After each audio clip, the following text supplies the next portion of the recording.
Driver exam channel पे आप सभी का फिर से स्वागत है। जैसा कि आप सभी जानते हो, हम Delhi police driver trade test में पूछे जाने वाले थ्योरी पार्ट को वन लाइनर रूप से कवर कर रहे हैं। इससे पहले हम जो सिलेबस के अंदर 25 नंबर का जो पार्ट फर्स्ट दिया गया है, इसके अंतर्गत जो वाहन जो रोड साइंस है, लाइन ड्राइविंग है, ओवरटेकिंग है, उसके बारे में जितने भी टॉपिक दिए गए हैं उन सभी को हम पहले कवर कर चुके हैं। यदि आपने वो वीडियोस नहीं देखे तो उनकी अलग से प्लेलिस्ट चैनल पे बना दी गई है, आप वहाँ पे जाके अपने टॉपिक कवर कर सकते हैं। जो भी उन टॉपिक से वन लाइनर क्वेश्चंस वहाँ पे जो पूछे जा सकते हैं ट्रेड टेस्ट के दौरान, वो आपको वीडियोज़ में अपडेट करा दिए गए हैं। तो आज से हम हमारा जो सेकंड पार्ट है, जो व्हीकल मेंटेनेंस, वाहन का जो रख रखाव है, उसके अंतर्गत जो भी टॉपिक्स दिए गए हैं उनमें जो हमारा पहला टॉपिक है बैटरी, उसको कवर करेंगे। तो इस टॉपिक से भी हम उसी तरह वन लाइनर क्वेश्चंस के बारे में बात करेंगे कि ट्रेड जो कि आपको ट्रेड टेस्ट के दौरान मैक्सिमम चांस है कि पूछे जा सकते हैं। तो आइए वीडियोज़ को स्टार्ट करते हैं। जो बेसिक है वो पहले जान लेते हैं कि आखिरकार हमें पता होना चाहिए कि बैटरी क्या है, वाहन में बैटरी का क्या उपयोग है, इसके बारे में बेसिक पता होना चाहिए। वो आपसे जनरल क्वेश्चन वहाँ पे पूछ सकता है। तो वो हमसे प्रश्न पूछे कि बैटरी क्या है, तो इसका आंसर हमें देना होगा कि बैटरी है वो दो या दो से अधिक सेलों का संयोजन है। अर्थात बैटरी एक ऐसी युक्ति है जो इलेक्ट्रॉनिक एनर्जी को स्टोर करके रखती है और आवश्यकता होने पर वाहन को करंट उपलब्ध करवाती है। इसमें जो अगला बेसिक क्वेश्चन वो आपसे पूछ सकता है कि वाहनों में किस प्रकार की बैटरी का उपयोग किया जाता है, तो इसका आंसर होगा कि लेड एसिड बैटरी का उपयोग किया जाता है। अगला क्वेश्चन वो आपसे पूछेगा कि एलएमवी व्हीकल है उसमें कितने वोल्ट की बैटरी होती है और एचएमवी व्हीकल होते हैं उनमें कितने वोल्ट की बैटरी होती है। सामान्यतः एलएमवी में 12 वोल्ट की बैटरी होती है, अर्थात 6 सेल बैटरी होती है, और जो एचएमवी होती है उसमें 24 वोल्ट बैटरी होती है। इसमें अगला क्वेश्चन वो आपसे पूछ सकता है कि चार्जिंग के समय बैटरी किस ऊर्जा का उपयोग करती है, तो इसका आंसर आपको देना होगा कि चार्जिंग के समय बैटरी है वो यांत्रिक ऊर्जा को रासायनिक ऊर्जा में बदलती है, जबकि जब बैटरी डिस्चार्ज होती है उस समय रासायनिक ऊर्जा को विद्युत ऊर्जा में बदलती है। अगला क्वेश्चन इस टॉपिक से पूछ सकता है कि वाहन में बैटरी चार्ज कैसे होती है, तो इसका आंसर वन लाइनर रूप में होगा कि वाहन में लगे अल्टरनेटर द्वारा बैटरी को चार्ज किया जाता है। और यहाँ से एक अन्य क्वेश्चन वो आपसे पूछ सकता है कि पहले वाहनों में बैटरी चार्ज करने के लिए डायनेमो प्रयुक्त होता था, लेकिन आजकल वाहनों में अल्टरनेटर प्रयोग होता है, क्यों? तो इसका आंसर हमें देना है कि जो डायनेमो होता था वो जब वाहन की कम स्पीड होती थी तो बैटरी को वो अच्छे रूप से चार्ज नहीं कर पाता था, अर्थात कम स्पीड पर वो बैटरी को चार्ज नहीं करता था। और जो अल्टरनेटर है वह इंजन स्टार्ट होते ही गाड़ी की बैटरी को चार्ज करना स्टार्ट कर देता है, इसीलिए आजकल अल्टरनेटर का उपयोग किया जा रहा है। अगला क्वेश्चन वो आपसे पूछ सकता है कि इलेक्ट्रोलाइट क्या है, तो इसका आंसर होगा कि जो एसिड बैटरी होती है उसमें प्रयुक्त सल्फ्यूरिक अम्ल और डिस्टिल्ड वाटर का मिश्रण होता है। सामान्यतः इसमें सल्फ्यूरिक अम्ल 40% होता है और जो डिस्टिल्ड वाटर होता है वो 60% होता है। अगला क्वेश्चन आपसे पूछ सकता है बैटरी की स्पेसिफिक ग्रेविटी किस यंत्र द्वारा मापते हैं, तो इसका आंसर होगा हाइड्रोमीटर द्वारा। जो अगला क्वेश्चन है वो बहुत इंपॉर्टेंट है। ये क्वेश्चन आपसे मैक्सिमम चांस है कि पूछा जाएगा कि आपसे पूछेगा कि आप बैटरी के टर्मिनल की पहचान कैसे करोगे कि ये पॉजिटिव टर्मिनल है, ये नेगेटिव टर्मिनल है। तो इसके लिए आपको तीन पहचान बता रहा हूँ मैं वीडियो में। सबसे पहली पहचान पॉजिटिव टर्मिनल है, पॉजिटिव टर्मिनल के साथ हमेशा लाल वायर जुड़ा होगा जो कि सामान्यतः थोड़ा मोटा होता है। जो पॉजिटिव टर्मिनल होता है वो जो बैटरी के दोनों टर्मिनल पॉजिटिव नेगेटिव, उनमें से पॉजिटिव टर्मिनल थोड़ा मोटा होता है और नेगेटिव टर्मिनल पॉजिटिव के मुकाबले थोड़ा पतला होता है। आप वहाँ पे कंफ्यूज हो सकते हो, तो इसलिए आपको एक ट्रिक बता रहा हूँ, आपको हमेशा याद रहेगी। जो पॉजिटिव इंसान होता है वो थोड़ा पॉजिटिव रहेगा तो वो थोड़ा मोटा होगा, और जो नेगेटिव इंसान होता है वो थोड़ा पतला होता है। तो आप ये ट्रिक आपको याद रहेगी कि पॉजिटिव मोटा होता है या नेगेटिव मोटा होता है, तो आपको जल्दी रिकॉल होगा। और दूसरा आप बता सकते हो कि जो पॉजिटिव टर्मिनल है वो थोड़ा ब्राउन रंग का होता है, उसका रंग ब्राउन होता है, और जो नेगेटिव टर्मिनल है उसका रंग ग्रे होता है। साथ ही आप बैटरी जो अगला क्वेश्चन वो आपसे पूछ सकता है कि बैटरी का पॉजिटिव टर्मिनल कहाँ जुड़ा होता है और नेगेटिव टर्मिनल कहाँ जुड़ा होता है। तो बैटरी का जो पॉजिटिव टर्मिनल है वह उससे दो वायर जुड़े होते हैं, एक वायर तो अल्टरनेटर से जुड़ा होता है और एक वायर गाड़ी के सेल्फ स्टार्टर से जुड़ा होता है। और जो नेगेटिव टर्मिनल है जो वो वाहन की बॉडी से जुड़ा हुआ रहता है। साथ ही आपको एडिशनल इन्फॉर्मेशन बताई गई कि जो बैटरी के टर्मिनल पर यदि कार्बन जमा हो जाए तो आप उसको कैसे साफ करोगे, कास्टिक सोडा द्वारा साफ करेंगे। अगला क्वेश्चन आपसे पूछ सकता है कि आप वाहन में बैटरी अटैच करते समय कौन सा टर्मिनल पहले लगाएंगे, अर्थात आप एक वाहन में बैटरी लगा रहे हो तो आप कौन सा टर्मिनल पहले लगाओगे, तो इसका आंसर होगा कि पॉजिटिव टर्मिनल। ये भी आपको ट्रिक से ऐसे याद रखना है कि पॉजिटिव काम हमारी थिंकिंग ऐसे रखनी है, पॉजिटिव मतलब हम गाड़ी को लगा रहे हैं, मतलब वो सही है तो पॉजिटिव थिंकिंग रखनी है, तो सबसे पहले पॉजिटिव लगाना है। और हटाते समय इससे विपरीत क्वेश्चन पूछ सकता है अगला कि वाहन में बैटरी हटाते समय कौन सा टर्मिनल पहले हटाएंगे, तो इसका आंसर होगा नेगेटिव टर्मिनल, अर्थात नेगेटिविटी को सबसे पहले हटाना है। ठीक है। अगला क्वेश्चन जो आपसे बेसिक है वो पूछ सकता है कि वाहन में गोगी कहाँ लगी होती है और उसका क्या कार्य है। जो देसी आम चाल भाषा में पूछा जा सकता है कि वाहन में गोगी गोगी कहाँ लगी होती है, क्या होती है गोगी। तो इसका आंसर आपको देना है कि सेल्फ स्टार्टर के ऊपर एक सोलेनाइड स्विच लगा होता है। वाहन में जो सेल्फ स्टार्टर होता है उसके ऊपर एक सोलेनाइड स्विच लगा होता है। इसी सोलेनाइड स्विच को आम बोलचाल की भाषा में गोगी कहा जाता है। और इसका क्या कार्य क्या है, यह जो सोलेनाइड स्विच है यह वाहन में विद्युत को कंट्रोल करता है। अगला क्वेश्चन वो आपसे ये पूछ सकता है कि गाड़ी में डाई चूड़ी का नट कहाँ होता है। तो इसका आंसर आपको कमेंट में देना है। यदि आपको नहीं पता है तो आप चैनल पे विजिट करके वीडियो देख सकते हो। ये क्वेश्चन आपको पहले भी कराया जा चुका है कि डाई चूड़ी का नट कहाँ होता है। अगला क्वेश्चन वो आपसे पूछ सकता है कि सेल्फ स्टार्टर क्या है। इसका आंसर होगा सेल्फ स्टार्टर एक प्रकार की स्टार्टर मोटर है जो इंजन को क्रैंक करने अर्थात स्टार्ट करने में प्रयुक्त होती है। अगला क्वेश्चन है वाहन में बैटरी से चलने वाले कोई भी 4 भागों के नाम बताओ। तो आपको सबसे पहले ये नहीं बताना है कि मतलब हेडलाइट हो गई, एसी हो गई, म्यूजिक प्लेयर हो गया, ये वगैरह नहीं। सबसे पहले आपको बताना है कि जो वाहन का सेल्फ स्टार्टर होता है उसको घुमाने का सबसे पहले काम बैटरी द्वारा ही किया जाता है। और जो वाहन में हीटर प्लग लगा होता है, जो डीजल वाहन होते हैं उनमें हीटर प्लग होता है, जो पेट्रोल वाहन होते हैं उनमें स्पार्क प्लग होता है, उसको एक्टिवेट करने का काम भी क्या कर बैटरी का ही होता है। और जो है साथ आप बता सकते हो हेडलाइट में, इंडिकेटर में, हॉर्न में, इनमें बैटरी का उपयोग किया जाता है। आपसे अगला बेसिक क्वेश्चन पूछ सकता है कि आप लंबे समय तक वाहन को खड़ा करना हो तो आप बैटरी के किस टर्मिनल को हटा देंगे। वो आपसे पूछेगा कि यदि आप किसी जगह किसी भी बटालियन को लेके गए हो और यदि आपको अपना वाहन 15-20 दिन के लिए खड़ा करना है तो आपकी बैटरी डिस्चार्ज ना हो, इसके लिए आपको कौन सा बैटरी का टर्मिनल हटा देना चाहिए। तो नेगेटिव टर्मिनल। आपको याद रखना है नेगेटिविटी को हमेशा हटाना है, अर्थात नेगेटिव टर्मिनल को हटा के छोड़ देना है गाड़ी को ताकि डिस्चार्ज ना हो। अगला क्वेश्चन है आप बैटरी की चार्जिंग प्रणाली में उत्पन्न दोष को कैसे ठीक करोगे। आप चल रहे हो लेकिन वाहन सड़क पर चला रहे हो, आपके वाहन में कोई खराबी आ जाती है, आप बंद करके दोबारा स्टार्ट करते हो वाहन लेकिन स्टार्ट नहीं हो रहा है, तो आप कैसे पता करोगे कि वाहन की जो चार्जिंग प्रणाली है उसमें क्या क्या दिक्कत आई है। तो सबसे पहले हम चेक करेंगे कि जो बैटरी के टर्मिनल है वो अच्छे से लगे हुए हैं या नहीं, वो चेक करेंगे। उसके बाद हम अल्टरनेटर के फैन बेल्ट को चेक करेंगे और यदि वहाँ भी समस्या नहीं है तो लास्ट में हम फ्यूज बॉक्स को चेक करेंगे। अगला क्वेश्चन वो आपसे पूछ सकता है कार के केवीए कैसे निकालते हैं। कार का बैटरी होता है उसका केवीए मतलब कितनी केवीए की बैटरी है, तो वो कैसे निकालते हैं, वो वोल्टेज गुणा एम्पियर। अगला क्वेश्चन जो आपसे पूछ सकता है कि इलेक्ट्रिक कार में कौन सी बैटरी प्रयुक्त होती है। जो आजकल इलेक्ट्रॉनिक वाहन आ रहे हैं उनमें किस प्रकार की बैटरी का उपयोग किया जाता है। तो इसका आंसर होगा कि जो इलेक्ट्रिक कार है उसमें लिथियम आयन बैटरी का प्रयोग किया जाता है। यह वही बैटरी है जो आजकल मोबाइल व लैपटॉप इत्यादि में प्रयोग की जाती है, इसमें एसिड वगैरह नहीं डलता है। अगला क्वेश्चन वो आपसे पूछ सकता है कि क्या इलेक्ट्रॉनिक कार जो आजकल इलेक्ट्रॉनिक कार को ज़्यादा बढ़ावा मिल रहा है, क्या इलेक्ट्रॉनिक कारों को भी सर्विस की ज़रूरत होती है। तो इसका आंसर होगा कि हाँ, इलेक्ट्रॉनिक कारों को भी सर्विस की ज़रूरत होती है। और इस सर्विस के दौरान उनमें जो पेट्रोल डीजल वाहन होते हैं इनकी तरह इसमें कोई ऑयल वगैरह नहीं डलता, जबकि इसमें सर्विसिंग के समय जनरल जो सिस्टम्स हैं उनकी जांच की जाती है। अगर कोई सॉफ्टवेयर अपडेट हो तो वो किया जाता है और बैटरी के टर्मिनल वगैरह इनकी जाँच की जाती है। अगला क्वेश्चन है कि इलेक्ट्रोलाइट लेवल्स के नॉर्मल होने की पहचान आप कैसे करोगे। मतलब जो बैटरी का जो इलेक्ट्रोलाइट लेवल है, जो बैटरी में जो भी सल्फ्यूरिक एसिड वगैरह है उसका लेवल कितना होना चाहिए, इसकी पहचान आप कैसे करोगे। तो इसका आंसर है कि नॉर्मल जो लेवल होता है वो प्लेट्स उसमें कम से कम आधा इंच अर्थात 1 सेंटीमीटर उनके ऊपर होना चाहिए और कम से कम 3 mm उनके नीचे होना चाहिए। अर्थात आप शॉर्ट भाषा में बता सकते हो जो भी बैटरी की प्लेट्स होती हैं वो इलेक्ट्रोलाइट में कम से कम 1 से 1.5 सेंटीमीटर तक डूबी होनी चाहिए, अर्थात इलेक्ट्रोलाइट का अनुपात 1:3 होना चाहिए। और बैटरी में साधारण वाटर यूज करने के बजाय डिस्टिल्ड वाटर का उपयोग करना चाहिए। अगला क्वेश्चन वो आपसे पूछ सकता है कि कार की बैटरी कितने दिन तक चलती है।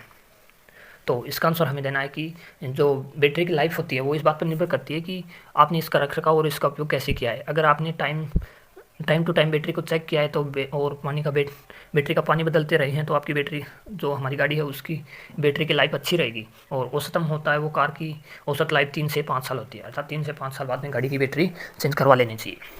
अगला क्वेश्चन आपसे पूछ सकता है कि वाहन बैटरी का कितने दिन पर पानी चेक करना ज़रूरी है। जो वाहन की बैटरी है उसका वाहन की बैटरी का पानी कितने दिन में आपको चेक करते रहना चाहिए। तो इसका आंसर होगा कि तकरीबन 40 से 50 दिन के अंतराल पर हमें हमारी बैटरी का पानी चेक करना चाहिए और उसे ज़रूरत के हिसाब से टॉपअप करते रहना चाहिए। तो फ्रेंड्स, इस वीडियोज़ में हमने बैटरी टॉपिक को कवर किया है। इस टॉपिक से मैक्सिमम यही क्वेश्चंस पूछे जो वन लाइनर रूप में पूछे जा सकते हैं। नेक्स्ट टॉपिक में हम जो टायर प्रेशर है उस टॉपिक को कवर करेंगे। तो यदि आपको हमारे द्वारा दिया गया कंटेंट पसंद आता है तो चैनल को सब्सक्राइब करें और अपने फ्रेंड्स के साथ वीडियोज़ को ज़्यादा से ज़्यादा शेयर करें। Thanks for watching. जय हिंद, जय भारत। ड्राइवर एग्जाम चैनल पे आप सभी का स्वागत है। इस वीडियो में हम बात करेंगे टायर प्रेशर टॉपिक के बारे में। इस वीडियो में हम जानेंगे कि टायर कितने प्रकार के होते हैं, टायर प्रेशर कितना होता है बोलेरो गाड़ी के लिए, एस मॉडल ट्रक के लिए, बस के लिए, टाटा 407 के लिए, और जितने भी व्हीकल हैं उनमें लगभग कितना टायर प्रेशर होता है, अगले टायरों में और पिछले टायरों में टायर प्रेशर का अंतर होता है क्या, इसके बारे में जानेंगे। साथ ही ये भी जानेंगे कि अगर सड़क पर चलते समय टायर फट जाता है तो एक ड्राइवर होने के नाते आपको क्या क्या रिएक्शन करना चाहिए, कैसे कंट्रोल करना चाहिए गाड़ी को। और इस टॉपिक से जितने भी थ्योरेटिकल पर्सन बन सकते हैं, ट्यूबलेस टायर के बारे में जो भी आपको वहाँ पे ट्रेड टेस्ट के दौरान पूछे जा सकते हैं, उन सभी के बारे में बात करेंगे।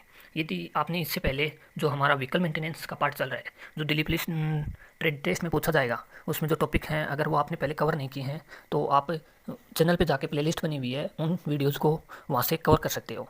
अब तक हम लगभग 75% सिलेबस कवर कर चुके हैं। लगभग 5 या 6 क्लास और बची हैं, उसके बाद जो सिलेबस कंप्लीट हो जाएगा।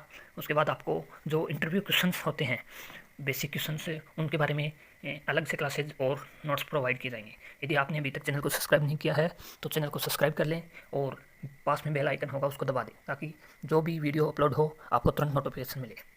तो आइए इस वीडियो को स्टार्ट करते हैं। इस टॉपिक से सबसे पहला क्वेश्चन जो आपको मौखिक रूप से वहाँ पे पूछा जा सकता है, ये पूछा जा सकता है कि गाड़ी में टायरों की संख्या किस बात पर निर्भर करती है। तो आपको आंसर देना होगा जो भी वाहन होता है उसके बार पर, अर्थात वाहन के बार पर गाड़ी के टायरों की संख्या निर्भर करती है। आप सभी को पता है कि हम वन लाइनर क्वेश्चंस कर रहे हैं हर टॉपिक के, और आपको वन लाइनर रूप में ही ऐसे जवाब देना है। तो अगला क्वेश्चन वो आपसे पूछ सकता है कि टायर कितने प्रकार के होते हैं। तो आपको इसका आंसर देना है कि 5 प्रकार के होते हैं टायर।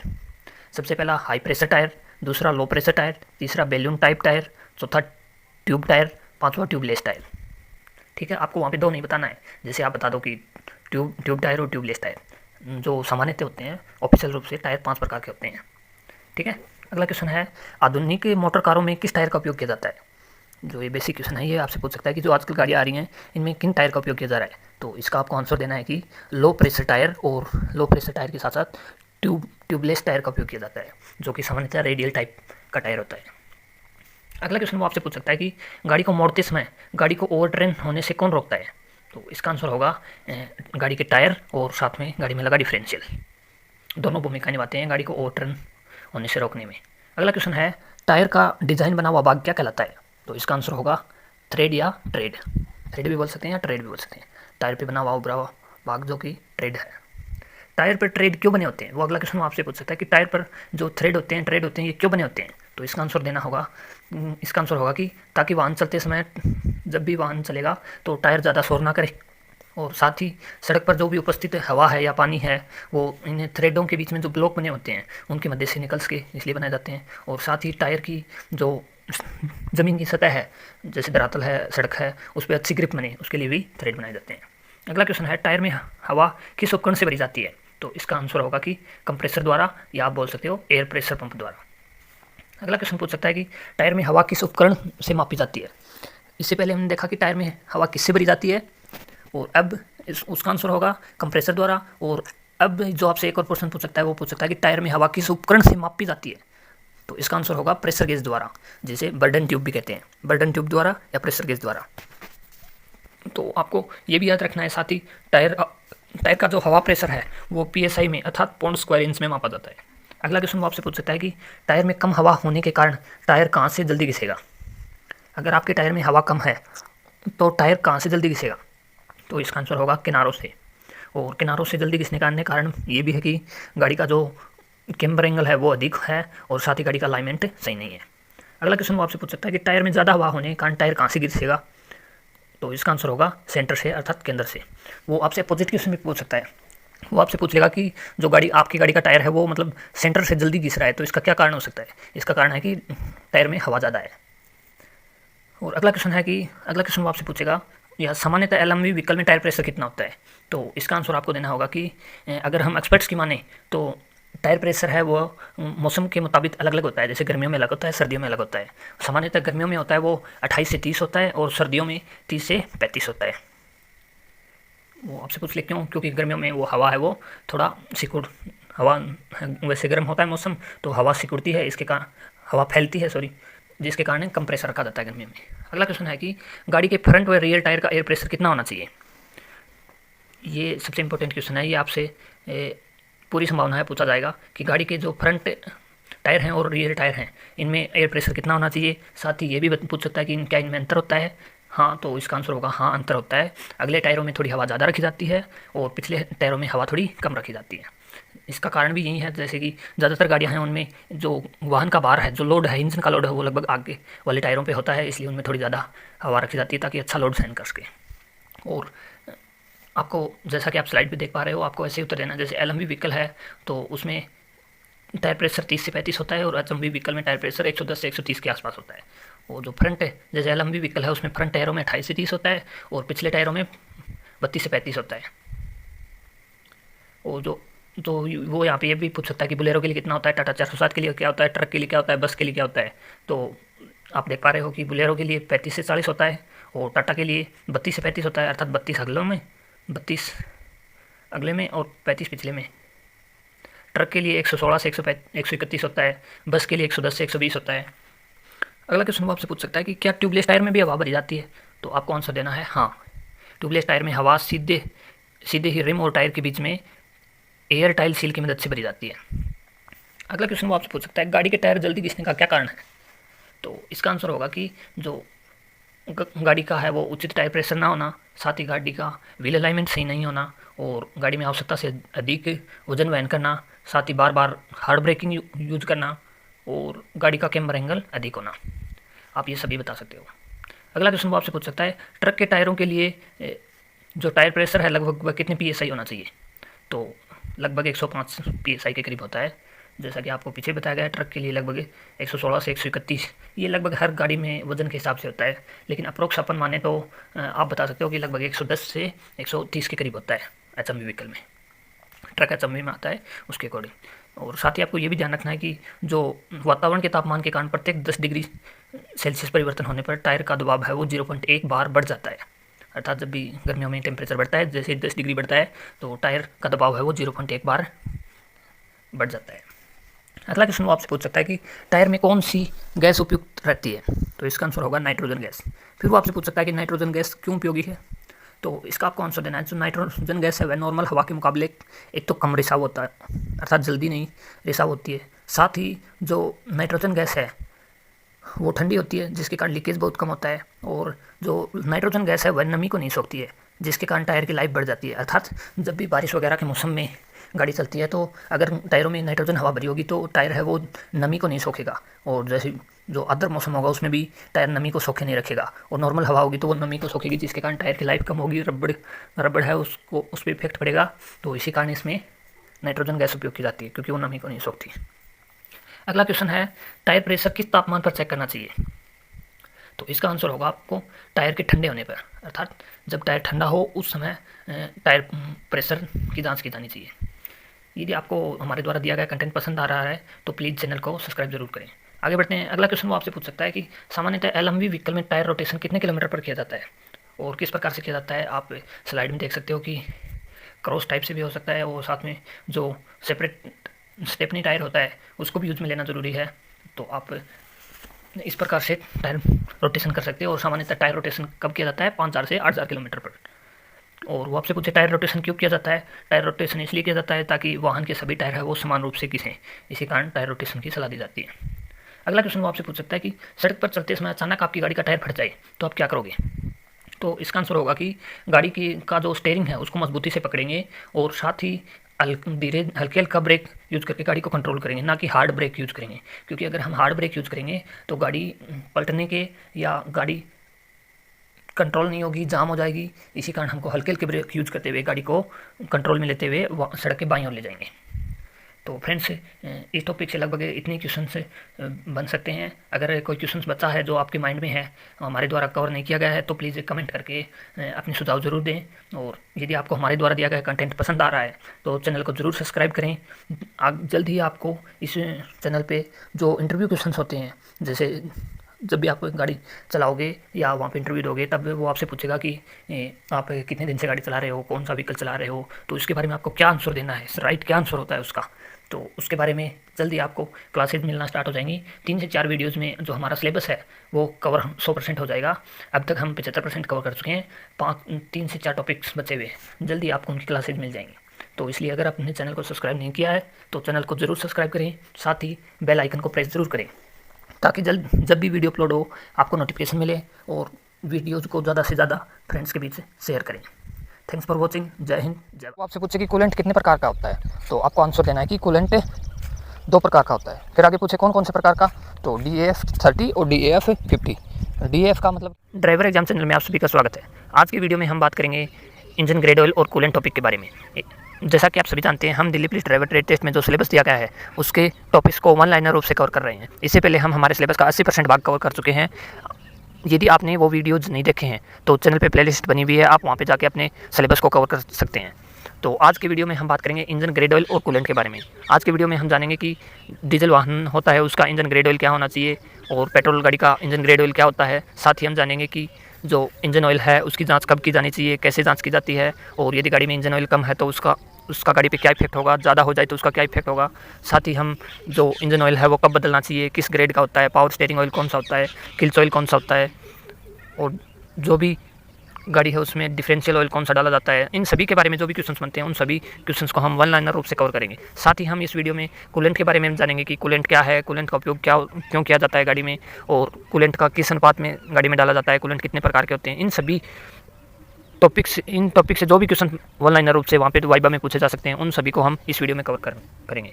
तो आइए आज की वीडियो को स्टार्ट करते हैं। इस टॉपिक से सबसे पहला बेसिक क्वेश्चन वो जो आपको पता होना चाहिए, वो आपसे जनरली पूछ भी सकता है कि वाहन में इंजन ऑयल उपयोग करने का मुख्य कारण क्या है, अर्थात जो वाहन है उसमें लुब्रिकेशन की आवश्यकता क्यों है। वो इस तरीके से पूछ सकता है, और इस तरीके से पूछ सकता है कि वाहन में इंजन ऑयल का उपयोग क्यों किया जाता है। तो इसका आपको आंसर देना है कि इंजन ऑयल का उपयोग इंजन के गतिमान भागों का घिसाव न हो, इसके लिए किया जाता है। साथ ही इनके बीच घर्षण कम हो, और इंजन ऑयल है वह इंजन को ठंडा करने में भी सहायक है। साथ ही गतिमान भाग हैं जो भी वो गर्म न हो और वो आवाज़ कम करें, और साथ ही उनके बीच कार्बन जमा न हो, और इंजन के भागों को जंग लगाने से भी बचाता है इंजन ऑयल। अगला क्वेश्चन वो आपसे पूछ सकता है कि सर्वाधिक लुब्रिकेशन की आवश्यकता गाड़ी के किस भाग में होती है। तो इसका आंसर आपको देना होगा कि गाड़ी का इंजन है उसमें सर्वाधिक लुब्रिकेशन की आवश्यकता होती है।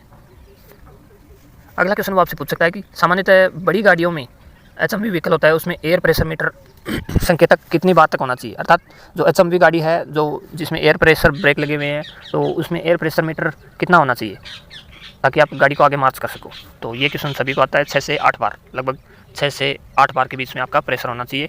और जो ये प्रेशर होता है गाड़ी के जो डैशबोर्ड पे लगा होता है, यह ब्रेक प्रेशर को प्रदर्शित करता है। अगला क्वेश्चन वो आपसे पूछ सकता है कि इंजन ऑयल के लेवल की जाँच किसके माध्यम से की जाती है।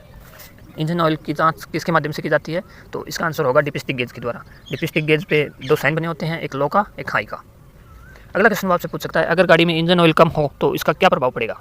तो इसका आंसर आपको देना है कि गाड़ी में इंजन ऑयल कम होने पर इंजन सीज होने का खतरा रहता है, और साथ ही इंजन में है वो ईंधन की खपत बढ़ जाएगी, अर्थात गाड़ी तेल ज़्यादा खाने लगेगी और वाहन है वो ज़्यादा धुआं देगा। इसके विपरीत वो आपसे ये भी पूछ सकता है कि अगर आपकी गाड़ी में इंजन ऑयल आवश्यकता से ज़्यादा डाल दिया गया है तो इसका गाड़ी पर क्या प्रभाव पड़ेगा। तो इसका आंसर आपको बताना है कि अगर ज़्यादा इंजन ऑयल डाल दिया गया है तो वो ओवरफ्लो होगा, और साथ ही गाड़ी का जो प्रेशर पाइप है वो फटने का और लीकेज होने का खतरा है। अगला क्वेश्चन वो आपसे पूछ सकता है कि गाड़ी का इंजन ऑयल कब चेक करना चाहिए। तो इसका आंसर आपको देना कि जब भी हम हमारी कोई भी यात्रा प्रारंभ करते हैं, यात्रा प्रारंभ करने से पहले, साथ ही गाड़ी को स्टार्ट करने से पहले हमें इंजन ऑयल चेक करना चाहिए, और जब इंजन ठंडा हो और वह समतल भूमि पर खड़ा हो तो हमें इंजन ऑयल चेक करना चाहिए। अगला क्वेश्चन आपसे पूछ सकता है कि वाहन में सामान्यतः कितने किलोमीटर पर इंजन ऑयल बदल लेना चाहिए। तो इसका आंसर होगा कि जो LMV व्हीकल है उसमें लगभग 5 से 8,000 किलोमीटर पर, और जो HMV व्हीकल है उसमें लगभग 10,000 किलोमीटर पर इंजन ऑयल चेक करना चाहिए, चेंज कर लेना चाहिए। और साथ ही प्रत्येक जब भी वाहन की सर्विसिंग की जाती है तो उस समय भी इंजन ऑयल बदलना ज़रूरी होता है। अगला क्वेश्चन आपसे पूछ सकता है ऑयल सम्प क्या होता है। तो इसका आंसर है कि इंजन के जिस भाग में लुब्रिकेशन ऑयल भरा जाता है, अर्थात जहां लुब्रिकेशन ऑयल स्टोर रहता है उसे ऑयल सम्प कहते हैं। अगला क्वेश्चन है ऑयल फिल्टर कहाँ लगा होता है। तो इसका आंसर होगा सिलेंडर ब्लॉक में। और एक एक्स्ट्रा जानकारी आपको बताएगी कि जो ब्रेक ऑयल होता है, कूलेंट होता है और जो रेडिएटर बेल्ट होता है वो लगभग 40,000 किलोमीटर पर बदले जाते हैं। पेट्रोल में लुब्रिकेशन कैसे किया जाता है पेट्रोल गाड़ी में? पेट्रोल में तो अलग से कोई लुब्रिकेशन ऑयल नहीं डाला जाता, जबकि पेट्रोल के साथ ही मोबिल मिला दिया जाता है, जिसकी मात्रा 2 से 3% होती है। अगला क्वेश्चन वो आपसे पूछ सकता है कि सामान्यतः गाड़ी में किस ग्रेड के इंजन ऑयल का प्रयोग किया जाता है। तो इसका आंसर आपको देना है कि यह गाड़ी की यूज़र मैनुअल के अनुसार होता है, अर्थात जो भी जिस भी कंपनी की गाड़ी होगी उसका यूज़र मैनुअल कंपनी द्वारा डिसाइड किया जाता है। उसमें सारा मेंशन किया जाता है कि किस गाड़ी के लिए किस ग्रेड का इंजन ऑयल प्रयोग किया जाएगा। सामान्यतः ग्रेड ऑयल 4 प्रकार के होते हैं, 20W40, 30W40, SW40 और 15W40। और 15W40 की जगह आजकल CK4 भी यूज़ किया जा रहा है। अगला क्वेश्चन वो आपसे पूछ सकता है कि सामान्यतः LMV व्हीकल में कितने लीटर इंजन ऑयल डलता है। तो इसका आंसर आपको देना है कि जैसे वो आपसे पूछ ले बुलेरो में, टाटा 407 में या टाटा 209 में कितना लीटर इंजन ऑयल डलता है, तो इसका आंसर होगा कि 7 से 7.5 लीटर। और जो HMV व्हीकल हैं जैसे ट्रक, बस, इनमें लगभग 14 से 15 लीटर या 15.2, इतना भी आप बता सकते हो, मतलब 14 से 15 लीटर या 14 से 16 लीटर भी बोल सकते हो आप। ये गाड़ी पे अलग अलग डिपेंड करता है।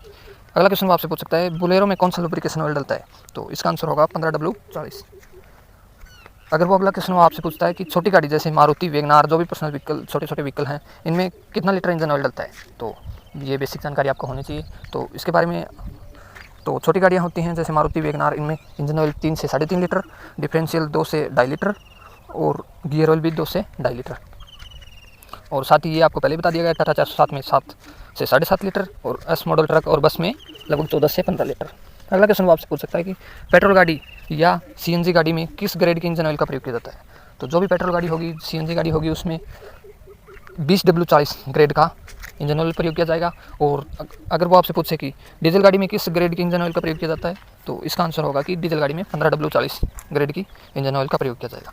अर्थात जो भी ग्रेड ऑयल होगा उसमें जो भी बक्सा होगा उसके ऊपर खास पहचान होगी, उस पर 15W40 लिखा होगा, साथ ही उस पर CK कैपिटल अक्षर में CK लिखा होगा। इसका अर्थ है कि वो डीजल गाड़ी का ही ग्रेड ऑयल है, ये खास पहचान। अगला क्वेश्चन वो आपसे पूछेगा कि डिफरेंशियल व गियर ऑयल के रूप में किस ग्रेड के इंजन ऑयल का प्रयोग किया जाता है।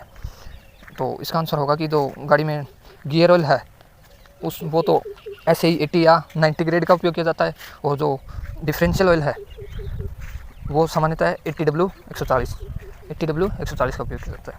अगला क्वेश्चन वो आपसे पूछेगा सामान्यतः brake oil, clutch oil, power steering oil के रूप में किस ग्रेड के इंजन ऑयल का प्रयोग किया जाता है। तो इसका आपको आंसर देना होगा कि OF24 ग्रेड है इसकी, OF24। OF का मतलब है ऑयल फ्रीक्वेंसी, और इसके जो आजकल मार्केट में प्रयोग किए जा रहे हैं वो हैं .3.4, मैक्सिमम ज़्यादातर यूज़ किए जा रहे हैं .3.4। .3 होता है वो ब्रेक में और .4 होता है वो क्लच में।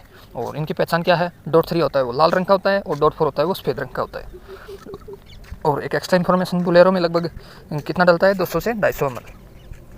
अगला क्वेश्चन वो आपसे कूलेंट के बारे में पूछ सकता है कि कूलेंट क्या है और इसका क्या काम है। तो इसका आंसर आपको देना होगा कि कूलेंट है वह एक एल्कोहल और ग्लिसरीन का एक मिश्रण है, और यह इंजन की शीतल प्रणाली में सहायक है, अर्थात इंजन को ठंडा करने में सहायता करता है। और साथ ही कूलेंट है वह सर्दियों में रेडिएटर में पानी को जमने से बचाता है, और गर्मियों में इंजन को ज़्यादा गर्म होने से बचाता है, और रेडिएटर की जंग से सुरक्षा करता है, और साथ ही रेडिएटर को और जो होज पाइप हैं उनको चौक होने से रोकता है। अगला क्वेश्चन वो आपसे पूछ सकता है कि गाड़ी में कूलेंट और पानी का मिश्रण कितना होना चाहिए। तो इसका आंसर होगा कि ये 1:3 में, 1:4 में, या 20% से 50%, आप इतना बोल सकते हो। अगला क्वेश्चन वो आपसे पूछ सकता है डीजल गाड़ियों में सामान्यतः कौन से रंग का कूलेंट डलता है। तो इसका आंसर होगा हरे रंग का कूलेंट, और पेट्रोल गाड़ियों में पीले रंग का कूलेंट डलता है। अगर वो आपसे पूछे कि कूलेंट कितने प्रकार का होता है, तो आपको आंसर देना है कि कूलेंट 2 प्रकार का होता है। फिर आगे पूछे कौन कौन से प्रकार का, तो DAF30 और DAF50। DAF का मतलब क्या है, DAF का मतलब है deaeration anti freezing coolant, deaeration anti freezing coolant. और DAF30 और DAF50 कहाँ प्रयोग किए जाएंगे। DAF30 का यूज़ किया जाता है जहाँ पे ज़्यादा सर्दी होती है, अर्थात जहाँ पे टेम्परेचर कम होता है, उन इलाकों में DAF30 का उपयोग किया जाता है। जो भी भारत के उत्तरी इलाके हैं, जम्मू कश्मीर, लद्दाख, हिमाचल प्रदेश, इन एरिया में DAF30 का उपयोग किया जाता है। जो गाड़ियाँ चलती हैं उनमें DAF30 यूज़ होता है। इसमें DAF30 का मतलब हो गया कि 30% उसमें पानी होगा और 70% कूलेंट होगा। और जो सामान्य एरिया हैं उन एरिया में DAF50 का उपयोग किया जाता है, अर्थात 50% पानी और 50% कूलेंट। आगे आपको बताया गया कि ECM का क्या अर्थ होता है, ECU का क्या अर्थ होता है। ECM का अर्थ होता है इलेक्ट्रॉनिक कंट्रोल मॉड्यूल, और ECU का मतलब है इलेक्ट्रॉनिक कंट्रोल यूनिट। ECU किस गाड़ी में लगा होता है यदि आपको पता है, और ECU किसके माध्यम से काम करता है, तो इसके बारे में आप कमेंट में लिखें। अगला क्वेश्चन वो आपसे पूछ सकता है किसी भी सीएनजी गाड़ी में सीएनजी प्रेशर मीटर न्यूनतम कितना होना चाहिए, तो इसका आंसर होगा 40 PSI। अगला क्वेश्चन वो आपसे पूछ सकता है सीएनजी गाड़ी में चारकोल कंटेनर का क्या काम है। सीएनजी गाड़ी है उनमें चारकोल कंटेनर का क्या काम है, तो इसका आंसर होगा चारकोल कंटेनर है वह अर्धजलीय गैसों को पुनः इंजन के दहन कक्ष में भेजता है। अर्थात जो भी अर्धजलीय गैसें बच गई हैं उनको वापस इंजन के दहन कक्ष में भेजता है ताकि जो एफिशिएंसी है वो बढ़िया बन सके गाड़ी की।